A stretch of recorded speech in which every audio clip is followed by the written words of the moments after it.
Notre invité ce soir est Malik Ouassim, directeur de cette association Guyaclic. Malik Ouassim, bonsoir. Bonsoir.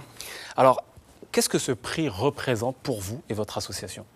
Alors, ce prix est effectivement la concrétisation, marque plutôt la concrétisation de nos activités, de nos projets, et puis de notre volonté de contribuer justement à réduire la fracture numérique que le territoire guyanais connaît depuis de nombreuses années. On en parle de cette fracture numérique. Guyaclic, c'est 24 salariés. Combien de jeunes, d'emplois jeunes ? Alors aujourd'hui, 2/3 de notre structure est composée de jeunes.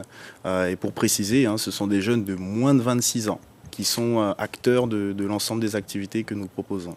Alors, il y a un accompagnement dans cet emploi, dans la prise de conscience de l'économie sociale et solidaire. Comment ça se déroule, comment ça se concrétise ? Alors justement, donc nous sommes une association qui œuvre dans le champ de l'économie sociale et solidaire. Donc au-delà des projets et des activités que nous menons, donc il y a un certain nombre de valeurs liées à l'équité sociale, à l'utilité publique et à l'intérêt général. Et donc c'est toute cette transmission de valeurs que nous transmettons à l'ensemble de nos agents. Ce chiffre important, 1 tonne de déchets électroniques chaque année, c'est ce que vous traitez, vous recyclez, vous redonnez vie à ces ordinateurs. Où récupérez-vous tous ces déchets ? Alors, les collectes sont variées, mais principalement nos collectes sont issues de partenariats que nous menons avec les collectivités territoriales, les institutions publiques, qui majoritairement donc, nous cèdent un volume assez important de gisements. Mais il est à noter que des particuliers aussi, qui sont sensibles au réemploi, donc, nous cèdent leur matériel informatique de manière ponctuelle. Il y a cette question des données, puisqu'il y a des organismes publics. Comment tout cela est géré concernant des données sensibles ? Tout à fait. Donc, tout ce qui est lié aux données sensibles et notamment à la RGPD.